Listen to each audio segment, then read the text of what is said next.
still have the interpreter, but we don't have this enormous WiSat that looks like some, you know, Yeah. third market cable access station, you know, that you can't make out anybody's faces. Like, why are we not getting it? Well, because this has been discussed, so new managers are well aware of this. They want to move to situations when they're inside where they eliminate cool cameras by facilitating the PC. I get that it looks like shit, but we're in a pandemic,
Good morning. I'm Muriel Bowser. I am the mayor of Washington, D.C., and I'm joined this morning by members of my cabinet to provide a briefing on the district's response to COVID-19. I will start by providing a brief overview of where we are today, and then we'll share information about resources that can help our residents and businesses get by during these very uncertain times. While we began planning for this pandemic in February, it was just about a month ago, on March the 7th, that we announced our first confirmed COVID-19 case. We continue to work with the council and with our regional and federal partners to flatten the curve and implement programs to support our residents and businesses. The most recent mayor's order issued this week freezes hiring, salary increases, and travel at DC government. Exceptions will be made, but limited to the coronavirus response and public safety, human services, and staffing for our schools. We know that our residents and businesses are making very tough financial decisions right now, and the district will too. I want to thank members of the council and Chairman Mendelson for their collaboration and support throughout this public health emergency. And yesterday, during its first online meeting ever, the council passed the second COVID-19 emergency supplemental legislation. I am proud to have worked together on this important legislation, which provides additional supports for workers, renters, homeowners, local businesses, and students. And let me just say a couple of things about what you'll find in that legislation. And I know I'm going to get a more larger one so I can see it. I know that you can go to the council website and certainly coronavirus.dc.gov to learn more. Let me just mention 7 major components of the legislation. It provides emergency response and hospital assistance and assistance for the human services. It also harmonizes DC law and the CARES Act when it comes to employee protections. It attempts to reduce the population of incarcerated residents at the Bureau of Prisons, and it provides tenant and homeowner protections, as well as consumer protections extended from DC Water and Pepco to the cable and telecommunications providers as well. It also focuses on small businesses by increasing CBE requirements to 50% on purchases outside of the emergency, and authorizes advance payments to CBEs where necessary. It also, in the education sphere, waives the 120 in-seat instructional hour requirements and waives the 100-hour community service requirement for all graduates. So again, I want to thank the DC Council for their swift action, and turn you to their website or coronavirus.dc.gov for more information. And I would suggest you reading those requirements very carefully. Let me tell you a little bit about what's happening in the region. These regional numbers are as of yesterday, and we continue to monitor the situation, particularly as we are preparing for a medical surge. You will recall our discussions last week in letting you know what our modeling suggests, and my conversations with the White House to focus on the nation's capital and our region as a potential next surge area.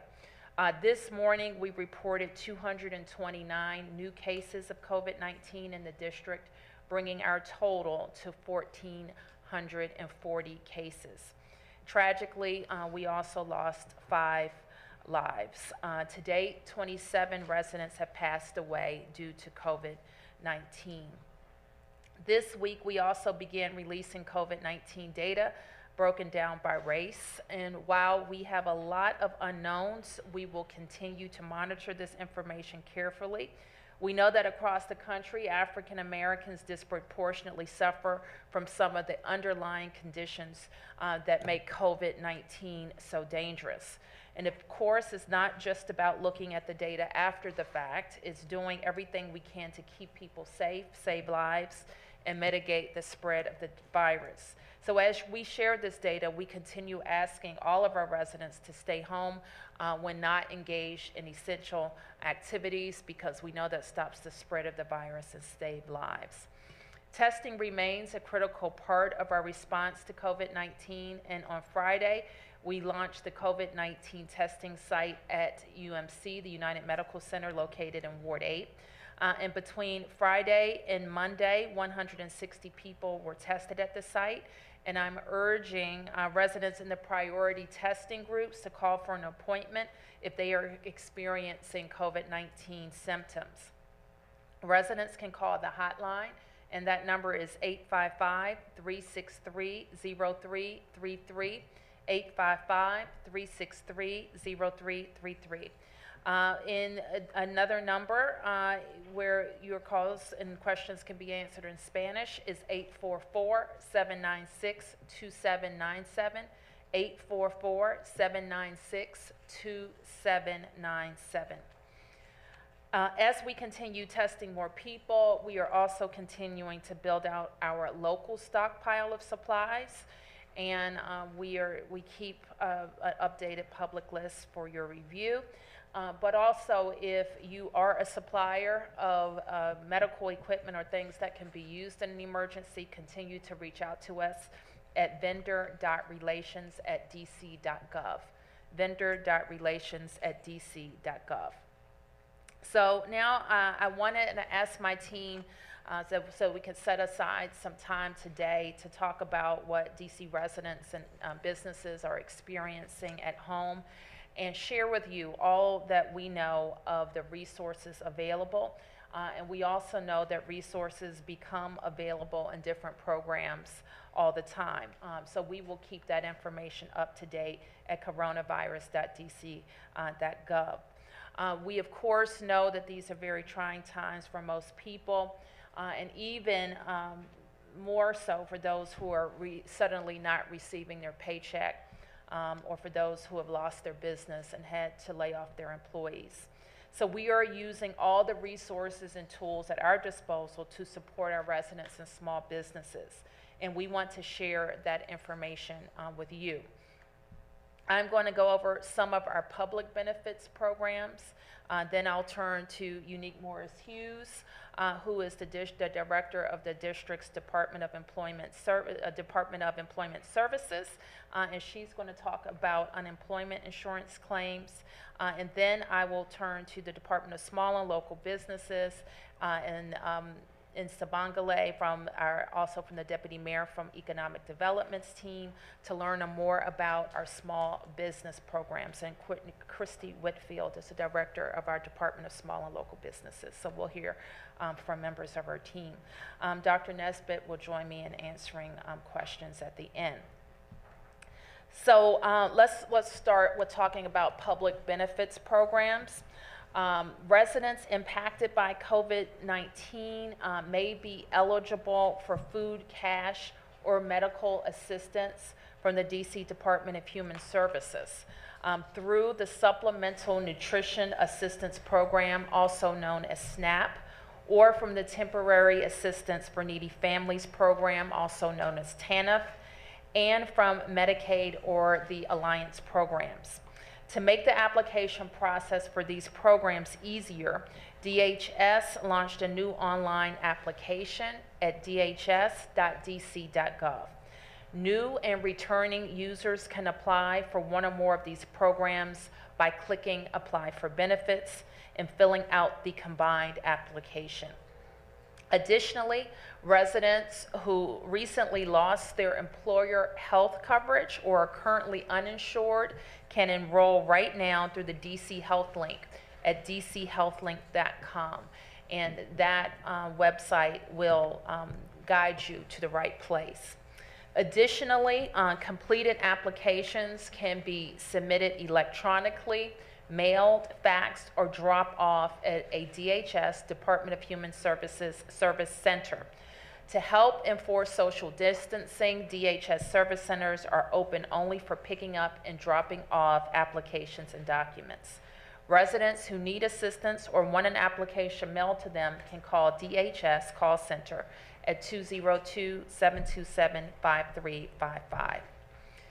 Customers who currently receive SNAP, TANF, Medicaid, or Alliance, or other public benefits provided by DHS do not need to take any additional action at this time to continue receiving benefits that would otherwise expire during the public health emergency. We have automatically extended those timelines. We are also working to get existing SNAP recipients more money to purchase groceries. The district was approved to provide SNAP households that are not currently receiving the maximum SNAP allotment with a temporary increase in March and April. These additional SNAP benefits will be automatically added to EBT cards, and no action is required from households who will receive that increase. The payment for each household will vary because it depends on your household size and the monthly allotment you currently receive. I also want to highlight that our emergency shelters are remaining open throughout this public health emergency, and I want to thank our providers who are running these facilities and supporting residents who stay at them, and of course our entire team at DHS. If you are a family without safe housing, please call the shelter hotline at 202-399-7903. You can also be connected by calling 311. Now I want to turn to our discussion about unemployment insurance, and I'll turn to Unique Morris Hughes to provide an update. Thank you, Mayor Bowser, for your leadership during this unprecedented time. My name is Unique Morris Hughes. I am the Director of the Department of Employment Services, and I have the privilege of serving Director and representing the men and women who I consider to be economic first responders. During this unprecedented time, we are faced with economic challenges that is affecting the district's labor force. As reported by the Department of Labor, 6.6 million unemployment claims were filed nationwide. Last week, over 10 million in 2 weeks. As of April 6th, 53,148 new claims for unemployment compensation benefits have been filed in the District of Columbia since March 13th. From March 13th to April 6th, over 18,000 payments have been made, totaling over $6.5 million. At DOES, we're working expeditiously to ensure all claims are processed and everyone's concerns are addressed. We know the process can be frustrating and exhausting. However, we appreciate everyone's patience as we work through this unprecedented time. A few things to note. 1, unemployment insurance benefits have been expanded, eligibility has been expanded, extended benefits are being offered, and enhanced benefits are being offered. Currently, our online system has been updated, so any challenges with the waiting week has been updated, and the job search requirements have been waived.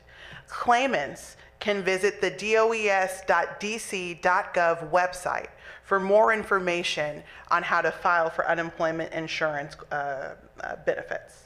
Additionally, a plethora of frequently asked questions, scenarios, and helpful information for every individual that's in need of economic support and benefits during this time through our unemployment insurance compensation program. I want to remind everyone who is eligible for unemployment insurance compensation that applies for this benefit that all benefits will be paid. I'd also like to remind individuals that claimants should file on a desktop or laptop, and to avoid long waiting times by phone, we ask that people go to does.dc.gov to file online. We appreciate your patience as my team works diligently to ensure all issues are resolved. We also ask you to continue to visit our website as we provide updated information on expanded eligibility to cover those that are self-employed and 1099s. We want to remind everyone that we're all in this together and we will get through this together. At the conclusion of this presentation, I'm happy to answer any additional questions related to unemployment insurance. Thank you, Mayor Bowser. Thank you so much, Unique, for that, and I know we'll have some time to talk more. So now I want to turn to our small business team and to talk about small business resources. Christy, are you going to begin?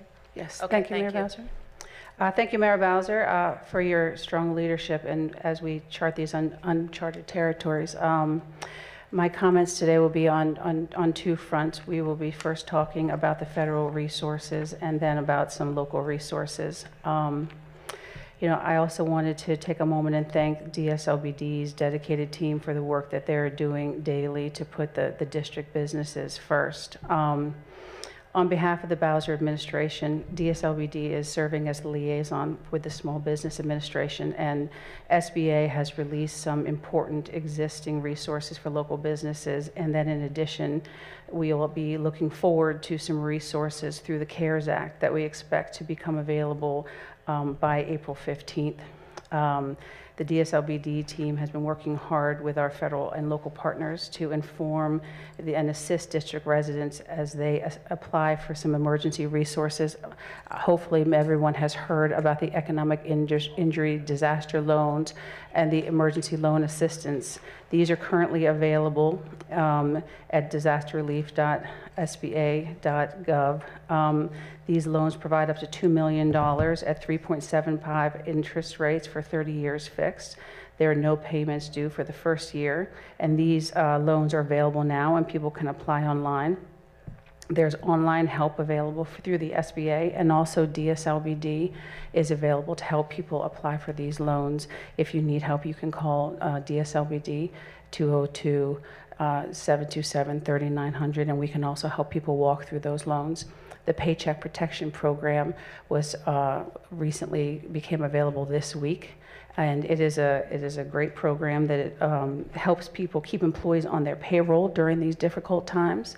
If you have an SBA lender, you reach out to your lenders directly, and they can help you get a loan to keep your business going. There are some loans that are available soon through the SBA, Express Bridge loans.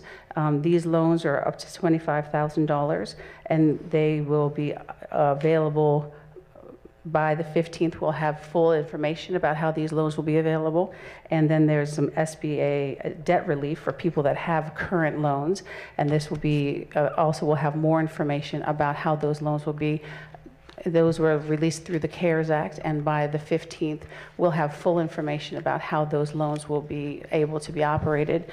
You know, the deputy mayor will be having a meeting that I think we'll have more information on this Friday. We'll be announcing at 4 p.m. on Friday. We'll be getting out to the business community, and our partners from the SBA will be giving full information directly about how those loans and how those programs will be made available. Now locally, the DSLBD team remains fully engaged in working with our small business community at every level. Certification and compliance continue to happen, you know, on a daily basis. Our business opportunities and our PTAC teams are working hand in hand with the business community to apply for these loans that we recently mentioned. Excuse me. You know, we are working in partnership with DEMPED and other agencies to host or co-host stakeholder calls to make sure that our businesses stay up to date and informed about current and ongoing resources and developments. And like our business partners, you know, DSLBD remains deeply focused on resources. We were very, very pleased to work with, partners to make sure that we were able to, get resources into the hands of our local businesses across corridors. We know that our main streets and our businesses need cash and they need money now. Many of the activities that Main Streets were planning, street fairs, et cetera, are not relevant in today's environment. DSLBD, at the urging of the Bowser administration, repurposed the budgets of many of the main streets, and we put those budgets towards immediate grant funding for those main streets, and we're able to open up over $600,000 in grant funds, and the main streets have those funds available right now. District Bridges, which runs 5 main streets across the city, was able to allocate $50,000 in grant funding that's available right now. The Georgetown Main Street has a $30,000 fund for COVID relief. If you're in the Georgetown Main Street, please call that Georgetown Main Street. Those funds are available, and those funds are there for you to make it through this crisis. You know, our main streets, our clean teams, and our bids are the boots of the ground to help our commercial corridors make it through this crisis. We know that our businesses are there working for us each and every day, and we want to make sure that those resources are there as expeditiously as possible. Very recently, on the 15th, DSLBD closed around a robust retail 4 days after the first executive order came from Mayor Bowser. DSLBD sees this opportunity to respond to the need of our most vulnerable businesses, and the mayor used this emergency legislation to infuse this round of funding with an additional $330,000 into this program. We were able to grant $7,500 to over 100 businesses. This was the largest round of funds that DSLBD had ever done, and we were able to release these funds in record time thanks to the Bowser administration and cooperation across every branch of this government. We want to thank Mayor Bowser for her dedication to our businesses in this way and the ability to respond in such a fast and expeditious way. We know at DSLBD that these are difficult times and that we are in uncharted territory, but I want to thank the DC business community for the things that they continue to do, because we know that one thing that is unchanged through all of this uncertainty is the strength of the entrepreneurial spirit that's driving the business community. We know that every day our small businesses continue to serve our communities, whether it was Jose Andreas feeding the homeless in the downtown bid, or Gelberg Signs, a local CBE, giving free signs to essential businesses to let people know that they are indeed still open, or the less public heroism of small business owners foregoing things so that they can keep cherished staff people on their payroll for just a little bit longer. We are shaping our recovery right now, and small businesses are an essential part of that picture. And we want to thank Mayor Bowser for her strong leadership and continuous support of our business community. Thank you, Mayor Bowser. Thank you. Thank you. Sabangale. Thank you, Mayor Bowser, and thank you so much for your leadership and vision. My name is Sabangale Cook. I am the Director of Business Development and Strategy in the Deputy Mayor's Office for Planning and Economic Development. And as we proactively plan and strategize to restart business activities, support our workforce, and also ensure that our residents here continue to call DC home, the mayor created the District Economic Recovery Team, which is called DIRT. And so it's a threefold process. The goals are, number one, to prepare the district to deploy federal funds that can support employers, workers, and also address our housing needs. Number two, to coordinate agency efforts to accelerate, to modify, to even create local programs that most effectively support our employers, our housing needs, and our workforce. The third is to make and implement plans to restart the district's social and economic spheres, but more specifically honing in on our most vulnerable and most affected communities here in the district. I'll lead into going into some of our other resources. As you may or may not know, the district has a DC Small Recovery Micro Grant that the mayor and the council put together. It's a $25 million fund that is run out of DEMPED's office.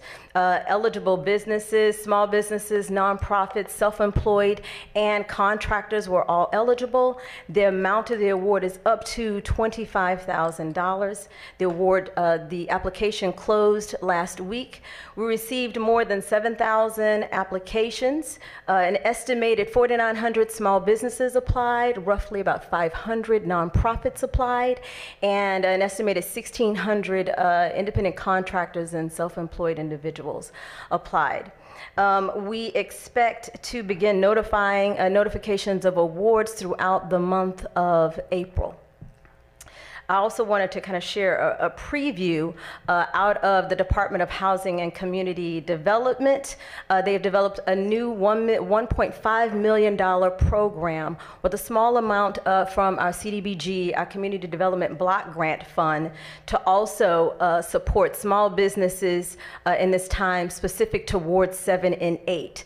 Calls for those applications will be in early May, so continue to take a look at the coronavirus.dc.gov website for more information. Something else that's coming out of DHCD's shop is tenant-based rental assistance for individuals. Using $1.5 million in federal home funds, DCHD will provide rental assistance to low-income tenant households living in properties facing significant financial impact as a result of COVID-19. Again, stay tuned. Continue to look at the coronavirus.dc.gov website for more information. Other small business local resources here is also through the Greater Washington Community Foundation. They've created the COVID-19 Emergency Response Fund. Their priorities are education and youth, workforce and small business, medical care and access, homeless and housing, and also general operating support specific to our nonprofit ecosystem here in the region. And so those that are eligible are local nonprofits. The award amount ranges between $10,000 and $100,000. The timing of those awards are reviewed on a weekly basis. There's more information, of course, on our website, coronavirus.dc.gov, for that information. Also, the other funding recovery fund is Verizon's Small Business Recovery Fund. This is done in partnership with LISC, otherwise known as Local Initiative Support Corporation. They have put together a $2.5 million investment fund that is available to small businesses. They just closed their first round. They are resuming a second round in mid-April. It is available to small businesses here, particular to entrepreneurs of color and those that are historically in unserved communities. The award amount is up to $10,000. For any other questions that you might have related to small business resources, we encourage you to go to the coronavirus.dc.gov website /recovery-business, and please feel free to fill out our inquiry form as we will continue to respond to any questions that you might have. Thank you. Thank you. So with that, we'll take questions. Why don't we just start on this side and work our way over? Have a question here? Any questions? Okay, questions? Question from Employment Services. I've been texting with a restaurant worker who's very frustrated. He filed on March 17th and has still not gotten any money at all. And let me just read you what he said. Tell me if it's true or false. He says they have to manually approve week one's payments, which will allow the following weeks to go through. This is what I've been told by someone that finally got through and spoke to an agent. Week one's typically the waiting period, but they waive that. So if you don't call and speak to someone, it will stay stagnant and you won't be paid because of the sheer volume. True or false? False. So the waiting week issue was resolved in our online benefit system. Later today, I'll receive and be briefed by my team on additional payment numbers. But what we know is that almost 20,000 DC workers have been paid. Many of those filed early between March 13th and April 3rd. And so my recommendation is for this particular individual to reach out to us on our UI escalations email address, which is covid19.ui@dc.gov, so I can have a person from my rapid response team respond and assist this individual. All right, and if I could follow up, on your numbers, 18,478 paid, can you tell me of the 53,148 claims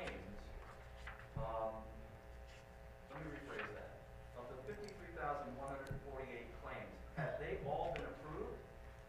So not all have been approved, but of the 53,000, over 18,000 individuals, unique individuals, have received payment. So what we do is we have to adjudicate each claim. Each individual employee has a unique circumstance. Some are very straightforward, we're able to approve.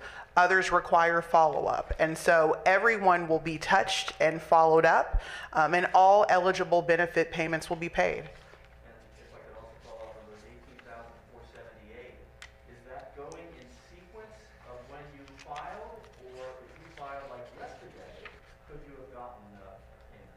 So if you filed yesterday, you have not gotten a payment yet, for sure.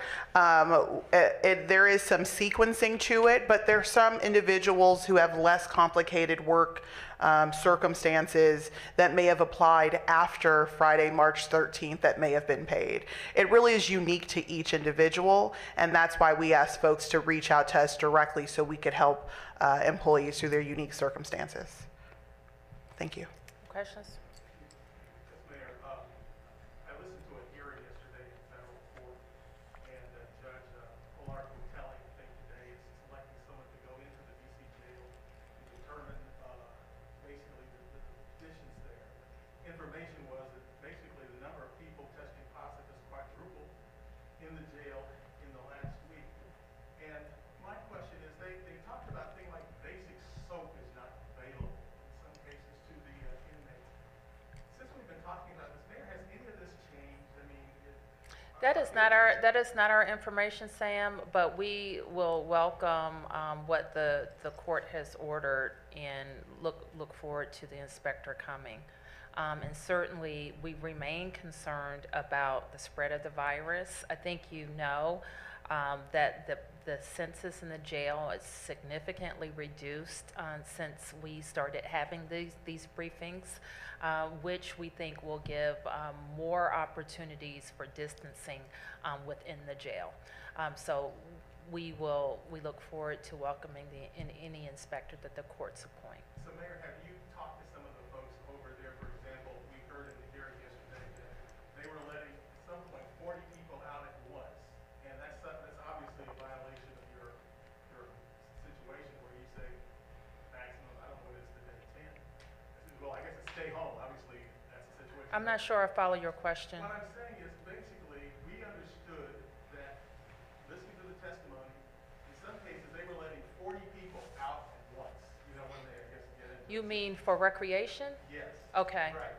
And so that strikes me as certainly a violation if you're trying to cut down on the spread. I have talked to the director about that, and it was our understanding that they were minimizing the number of people who had recreation at the same time, though they want people to have recreation time outside. And finally, they use the phrase deliberate indifference. How do you react to that? That was the ACLU and DC Public Defender saying the attitude of the city was deliberate indifference. I can't comment on something I didn't hear and don't know the context of, but I can tell you that we are and have been very concerned about making sure that we can provide the appropriate distance, quarantine space, testing, and making sure that our staff and inmates at the jail can be kept safe. Now, certainly none of us wants to see the virus in the jail, and that's why DOC was very aggressive about limiting visitation and making sure that our employees and inmates at the jail were not introduced to the virus from outside. And despite everybody's best efforts, we see in a lot of congregate settings, not just here, but across the nation and across the world, that the virus can enter. And then at that point, what every manager, in this case the warden and DOC director, has to do is make sure they isolate the infected, quarantine any people who may have been impacted by that person, and continue with disinfecting and cleaning routines that will keep the facility safe. And that's what we... all at least have a bar of soap. That was a big issue. As I mentioned, I have not been alerted to anybody not having soap. Yes, any questions here? Yes. We'll start off with Dr. Morris Hughes. We've been getting a lot of questions from workers about when they can see changes to the DC unemployment system that reflects the changes under the federal relief legislation. What's the latest on that? So we anticipate that in the next few weeks, we will have system updates reflected to offer the extended benefit, which is an additional $600 that will go on top of our maximum weekly benefit. Additionally, we will have information on our website today about PUA, which is the pandemic unemployment assistance benefit that's offered through the CARES Act. It will be a mechanism for individuals to email us and send us their contact information. So when the system updates, we will reach out to them immediately and begin processing applications. And what's the latest on efforts to increase capacity for claims taking, like the contract that you mentioned that was updated? Yep, thank you for asking this. I think we've made tremendous strides here thanks to Mayor Bowser. We have secured 72 additional contract resources on top of the resources that we have at DOES. Additionally, we've been leading a intergovernment effort to have other district employees support us. We think we'll have an additional 100 employees there. So we think we'll be about 200 strong to help us man our phone lines and support this effort. And just to give you some context here, I was on the phone with the state leaders of workforce agencies across the U.S., but specifically focused on the East Coast. Florida received 1.5 million calls last Thursday. They have 90 call takers. We're probably at about 10,000 and we'll be 200 strong. So the District of Columbia is prepared to answer the challenges that COVID-19 has presented. Dr. Nesbitt, one of the things we saw in today's data was that 50% of the test results that came back were positive. Can you explain that? Can you clarify your question? Yeah, so the increase in testing data in test results received as of today's data release was somewhere in the mid-400s, and the number of positive cases was 224. That means 50% of the results that came back were positive, and that's significantly higher than the 10 to 20% range we've been seeing. What's going on there? So our overall positivity rate is about 17%. Meaning all of the people who have been tested since we've been testing people is about 17%. I would caution against making any inference to data released on a daily basis. So as you have posed the question for the number of tests that were reported out in terms of negatives and positives on any particular day, it's important to remember that an individual's symptom onset and the day that their sample is collected may be variable by individual. So we observe the positivity rate. It would be correct to observe that the positivity rate continues to increase in the district, and that can be a function of a number of things. We have encouraged people to prioritize testing for individuals who are most likely to have a severe form of illness or more complications if they were to become infected with COVID-19 or to have COVID-19 be the reason for the presentation of their symptoms of fever, cough, shortness of breath. Or in children, as I mentioned before, they may be more likely to present with loss of appetite or vomiting or diarrhea, or in the elderly presenting with symptoms of fatigue or body aches. And so what we may be observing is that we're seeing our healthcare providers, the doctors who decide who gets tested, them being more focused on those priority groups. People who are hospitalized, our healthcare workers, first responders, individuals over the age of 65, people who have underlying health conditions, and focusing on individuals who have symptoms being tested. In some of the discussions that I'm in nationally and regionally, some of the state public health labs, their test positivity rate is in the 80s. So really high. Only having people who are demonstrating those signs and symptoms coming into contact with individuals who have laboratory confirmed COVID-19 being the individuals who are actually being tested. We were previously told that the UMC drive-through testing site would be able to handle 300 patients a day. We had 161 in the first 2 days. What's going on there? So we have 200 people scheduled for today. So there's anytime you start a new initiative or launch a new service to the community, there's a period of time where people have to become more aware of the availability of that service, and so that is likely what happened in those first couple of days. And those samples are being tested by the public health lab? That is correct. With a 24-hour turnaround? The goal is to have the test results available within 3 to 5 days. And part of that is because, as you know, most laboratories have what's called accessioning, and so the samples have to come in, be logged, and then the results have to be made available, typically through an electronic process. So people should be notified of their results being available within 3 days. The actual processing of the sample does not take 3 days. It happens in a matter of hours.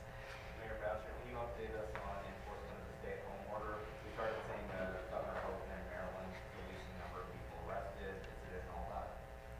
I'm not aware of anybody being arrested. Anything more on the enforcement efforts underway? Where our focus is on our food markets, and we will be hopefully tomorrow updating on the status of food markets across the district. And we have maintained that we're concerned about all of including the fish market, the fresh food markets, making sure they're doing essential activity and that social distancing is being observed. So we spent, and our food policy team has spent some time yesterday working with those organizations, and tomorrow we expect to talk about food access. And last one, this is from Peter Herman. Can you comment about some of the crime trends that we've been seeing? We're seeing overall violent crime fall since the first COVID-19 case, but we have seen assaults been going up. Do you know what's going on there? I would, let's have the deputy mayor talk to you about crime data in general. I think I didn't get another update on Monday. I usually have my updates on Monday. But I think that the trend we see is that property crime is way down, but we continue to be very focused on violent crime. Yes, Mark. Pushing back to unemployment, you've given a lot of numbers. How many claims have been denied? I don't have that data in front of me. What makes that data point complex is that we give people an opportunity to appeal. So let me follow up with my team and see what we can provide. And then can I ask, people who receive 1099s, what is this? Are they able to apply for unemployment? Some people have applied and weren't able to get through. Sure, I'd be happy to answer. I covered this, I think, in the response to Fennett. Currently, our system is not updated. We anticipate it will be a few weeks before the system changes take into effect. On our website, we will have a mechanism for 1099s and self-employed individuals to submit information so we can contact them and begin processing their application immediately once system updates have occurred. Unique, right, if I can jump in for a second, Mark, why don't you talk about what changed with CARES and how that necessitates a change to the system? Sure. Thank you, Mayor. So with the CARES Act, unemployment eligibility expanded. So prior to now, or in normal circumstances, if you are self-employed, or a gig worker or contractor, a 1099 contractor, you are not able to receive unemployment insurance. What the CARES Act did, and what the council legislation also did, was to expand eligibility. Because this is not part of our normal unemployment insurance benefit offering, it requires a system modification and change.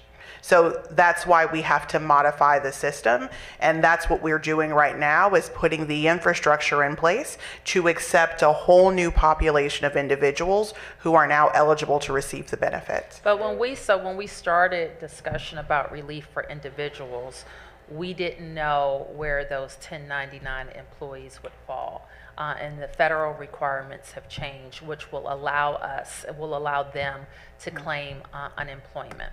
And so I think what Unique has set up is we want those workers to contact us via the email that she has provided. And then when the system changes are done, we will alert them that they can then file their claim. And so if somebody had previously applied and was denied because of that, they need to reapply? They will need to reapply. Okay, and so let me ask you this. If I'm a 1099 employer, say I'm a musician and I'm a gig employee, but I work gigs in DC, Maryland, and Virginia, right? I don't have a constant gig everywhere. Where do I apply? Do I live, or do I find? How does that work? So that's a little bit more complicated, and I want to be careful not to adjudicate a claim here. But for individuals that have complex work history like that, we want you to contact us, and we will walk you through what we need to prove your income and wages here in the District of Columbia. And then one more point. Sure. I've heard from a couple of DCPS substitute teachers who say because schools are closed, they're not getting any hours. They haven't technically been laid off because they're substitutes. I don't know how they're classified, but they say when they apply, they've been denied because they weren't laid off. But I don't know how many substitute teachers DCPS has, but they all seem to be in the same boat. Sure. So again, I think this is a complex situation. If you're a substitute, there's a reasonable assurance that you're going back to work. You may not technically be considered unemployed, but I will work with my team and I'll work with the chancellor to make sure I fully understand the situation. If an individual is eligible, we will make sure that they are paid. I have a couple more questions on unemployment. 1 second, please. Yes?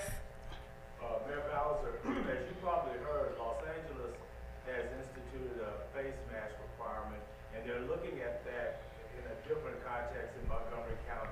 Have you considered a possible face mask requirement here in the city? We have, and Dr. Nesbitt, can you speak to the guidance that you've issued on face masks? Sure, be happy to.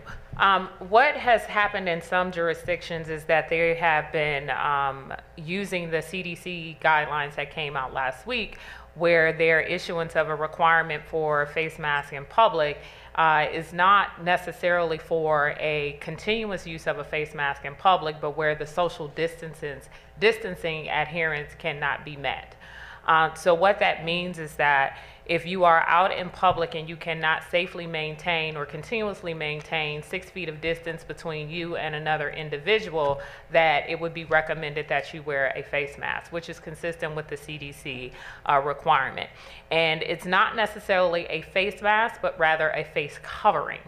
So we're asking that people can actually use cloth face coverings. They could even be homemade so that we continue to preserve the surgical mask and the respirators for the healthcare community who would be in need of these surgical masks and respirators until we can improve the distribution of these things in the supply chain. So what does it mean to not be able to safely maintain the social distance requirements that we have asked people to do, and what are some examples of those types of environments? So when you're out in environments that we now know the science says that it's not just coughing and sneezing, but it could even be talking, where some of these respiratory droplets that can carry the virus can be shared between two people, and you can't safely maintain the 6 feet of distance. So when you're out conducting those essential services that you need to do, while we are asking you to stay at home, but you still may need to do essential activities, such as going to the grocery store or the pharmacy or the doctor's office, these recommendations for face coverings are being made to that end. So we have issued guidance in the District of Columbia for the use of face masks or face coverings for the general public that is also consistent with that. And it was put out over the weekend. But again, it's making sure that you do that while also adhering to the social distancing requirements that we have asked people to do, including stay home. Wearing a face covering is not a replacement for the impact of staying at home and adhering to the social distancing requirements. It is critically important that people understand that. And face coverings should only be worn by people who could do it safely and could put it on themselves. So we're not asking for face coverings to be put on infants, people younger than 2 years old, who cannot actually put these face coverings on and keep them on safely. The face covering should not be touched frequently while wearing them or touched at all in the front. If you are using a disposable face covering, it should be discarded after use immediately in a trash receptacle. It should not be left around for other people to incidentally touch it. And it should always be removed from the back. So if you have on one with ear hooks, you should remove it by the ear hooks. And if you have on one that is washable and cloth, it should be washed daily. Not doing so can actually increase transmission of the virus. Not using them appropriately can increase transmission of the virus. So it's extremely important that you look at the recommendation from any jurisdiction that is recommending the use of face coverings, that you use them as recommended by that jurisdiction and follow the CDC guidelines for use as appropriate. Okay, thank you, Doctor. Any questions here? Yep. Yes, another follow-up on unemployment, please. If people are able to get on a computer, and it's my understanding they get a profile, is that correct? Once they file? Yes, they do. Is there been any updated information as to whether or not you're able to put on there when they will get money, when they will be paid? So in each individual's profile, there are updates to their account. So for individuals, and there are some individuals that have already received 2 payments, there is an update that says your claim has been approved for this week or your claim was denied. That information is active in real time and is updated by our team. So if someone was approved and they filed 2 weeks ago and yet haven't gotten any money, if they go onto their profile, is there a reason why they're not seeing when they would get paid? So a couple of things. One, it's very difficult to answer generally questions that I think may be unique to certain individual circumstances. The best thing for this individual to do is to contact our escalation email address, which I have a UI rapid response team that is handling unique circumstances. After this, I'll make sure that you have that and you can share it with this particular individual. But everybody has a profile. Everybody receives updates of when their claims have been approved or denied and why. Also, is there any data showing that you're more likely to get service if you call rather than file online? No, because we offer everybody the same level and quality of service, whether it's online or over the phone. So no, we don't have any specific data to that, but what I can guarantee the public is however you reach us, email, phone, online, you will get the same type of service. Your claims will be processed at the same exact rate. All right, then perhaps what might help people that are out there is what is the reality here? I know you've been overwhelmed. This is highly unusual, what you're up against. What is the real reality here as far as being able to process the huge number of calls and requests? So the reality is that the District of Columbia is not unique, and like every other state in this country where we have seen a significant pressure on our UI infrastructure. That is the reality. The reality is also that the District of Columbia is #1 in the region with first payment promptness. What that means is that the Department of Labor has said, DC, you are accurately and effectively paying individuals at a higher rate than any other jurisdiction in the region. It's also the reality that claims taken over the phone has been a lengthy process for us. And because of that, that's why we stepped up our efforts to make sure we have additional both contract and government resources answering the phones. Dr. Nesbitt, yesterday the state of Maryland put up a rumor, how would you call it, a website that knocks down rumors. And one of their knockdown rumors said this, and I'm curious what your opinion is the question was, I can get coronavirus by ordering carry-out delivery. And the response here on the state of Maryland's website says, here are the facts. At this time, there's no evidence of food or food packaging being associated with transmission of COVID-19. What's your opinion on that? We've been trying to get people to understand the safety of the food supply and the safety of being able to consume delivered foods and products. The FDA also and the USDA also have been putting out information about the safety of the food supply and publish FAQs frequently. So I'd also encourage people to check those websites. And we reproduce information and send things to our food manufacturers, our grocers, and our food deliverers often as well. I have also noticed that people are doing things, ordering groceries and then not touching them for 72 hours and a host of other things. There is no recommendation for people to need to do that. One other follow-up.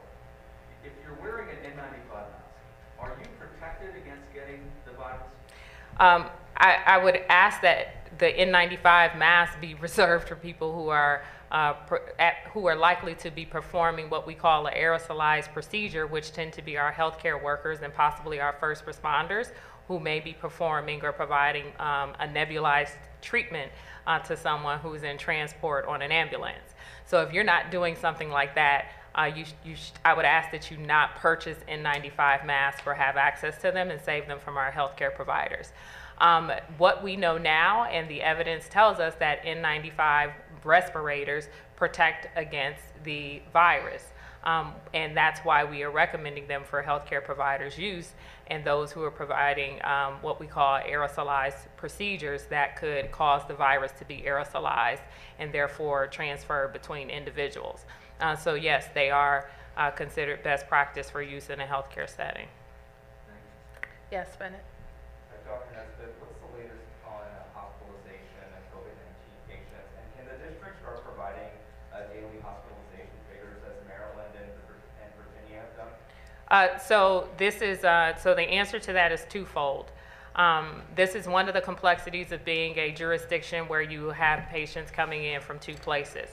So what you are observing is you have states that can easily provide you very clean numbers of the number of people who are in the hospital, and that be indicative of the number of people who are their cases in their state who are hospitalized. That would not be fact for us here in the district. So I could easily report to you the number of people who are hospitalized every day in the district. You cannot make that equal to the number of cases that we have in the district who are hospitalized. They're not the same number. So when we are hesitant to provide daily statistics, that hesitation has a rationale behind it. So every day I'm tracking the number of people who are hospitalized in district hospitals, the number of people who are hospitalized in ICUs, and the number of people who are on ventilators. And I'm doing that so we can observe trends and we can actually have that match when we are potentially seeing a surge in demand for those services and approaching the medical surge needs that we identified and spoke very openly about on Friday. There's a second piece of it where when we are doing our surveillance work and needing to conduct background information for every positive case that we have reported, the 1,440 cases now that we have in the district, we have to go back and interview many of those individuals and then confirm how many of them were actually hospitalized. That's a different amount of legwork. It's part of why we still have missing race and ethnicity data for everyone. Race and ethnicity data is not available on a lab form that comes to the health department to confirm a positive case. We have to go back and find that information in a number of ways, which can include interviewing someone and asking them overtly their race and or ethnicity. So other states that tend to have 100% of the people in their hospitals be from their jurisdiction can more cleanly provide you that data. In the district, on a day-to-day basis, 45% of the people who are in our hospitals are not DC residents. So that data here is not as clean. What are the latest hospitalizations? So we have, currently there are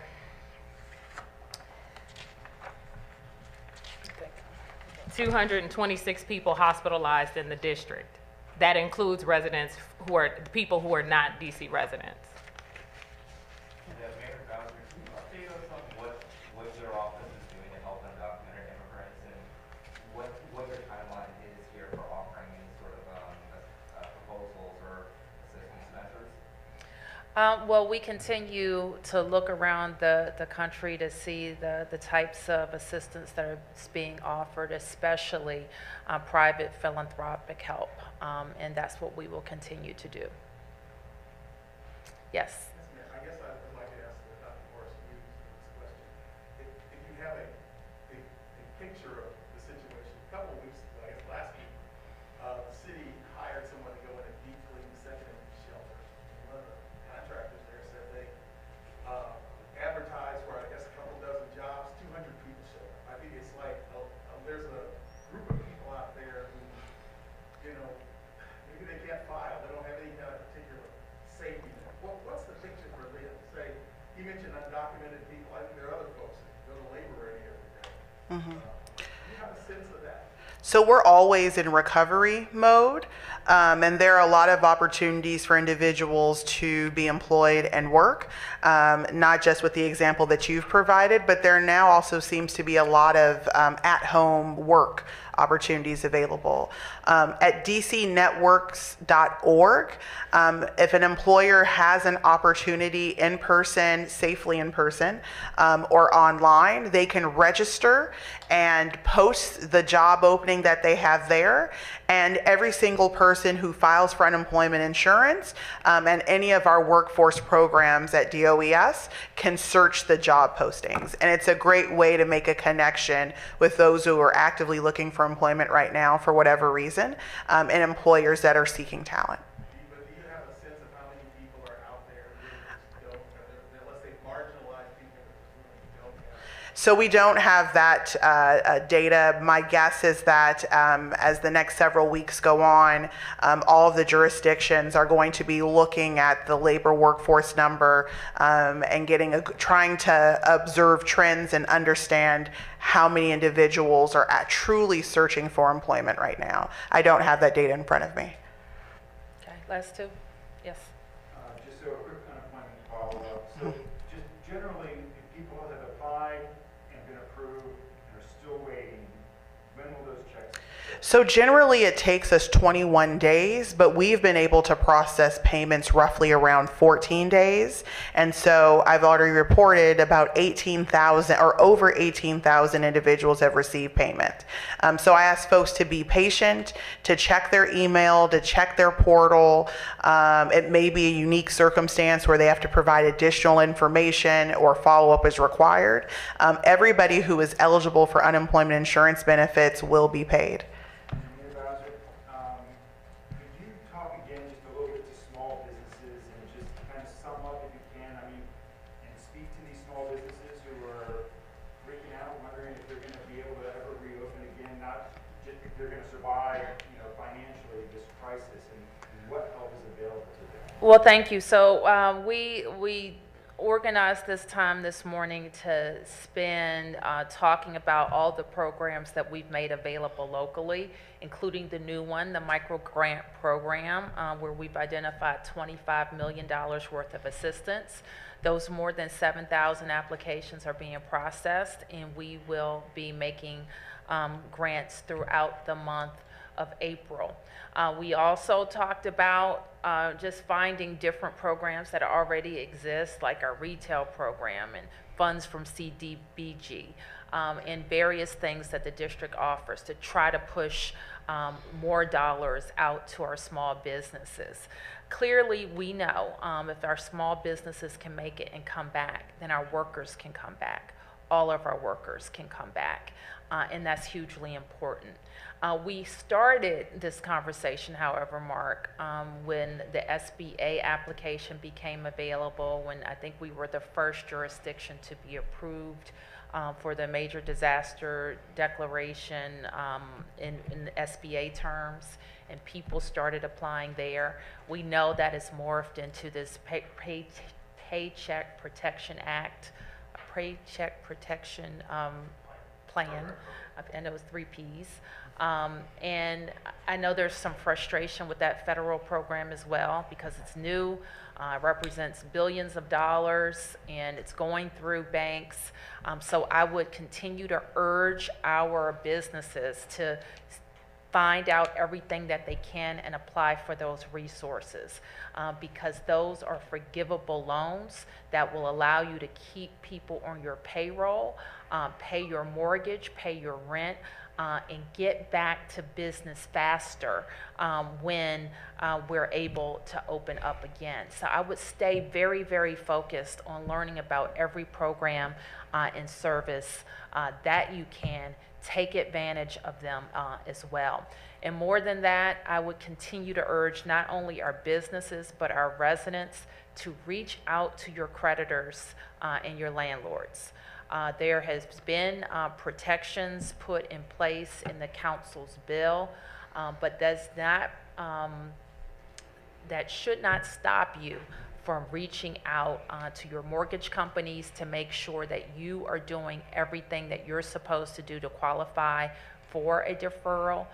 If you're renting commercial or residential, reach out to the property owner because there are protections from evictions, but that doesn't stop rent due. There are protections from rent increases, but that doesn't stop rent due. So you will want to reach out to the property owners to make sure you have an arrangement. So those are some things to keep in mind, but I would continue to say, focus on all of the federal resources that are available. You've heard me say this before. The breadth of the demand, of the need that this pandemic has created, not just in our city, but around the country, that we won't be able to handle locally. There won't be a local program to meet every person's needs. So we need everybody to focus on research, find out, call, get on anything that you can to find out what federal resources are available to you and make sure you're applying for them. Yes? Mayor Bowser, I'm following up on Mark's question in a somewhat different context. Many district residents aren't able to get their nails done, get their hair done, or get their hair cut, and that's caused some frustration with people. Would you consider perhaps in the near future maybe a partial relaxing of the non-essential business requirement? We don't expect to, no. But I would say that we are all thinking about, not just on my team, but across the nation, what it's going to take to slowly turn the spigot back on in opening up. And so we're seeing some examples from around the world, and I think we'll begin to see examples in the U.S. So we're following those examples very closely. And you should know, in the lead up to the closure for essential businesses, one of all essential businesses, one group of people were I call it the beauty business. And it's a very, very important business in the district. It employs a lot of people who earn a good living here. And those folks are suffering. A lot of them are the 1099 workers that have been asked about, and they will become eligible for unemployment as well. But they also had a lot of concerns about their own safety in staying open, and the expectation that they stay open. So there is a need for people to stay home. I know we're all concerned about being able to get back to those services. Certainly I am, but we have to do it in a way that's safe for the whole city. Okay, thank you, everybody.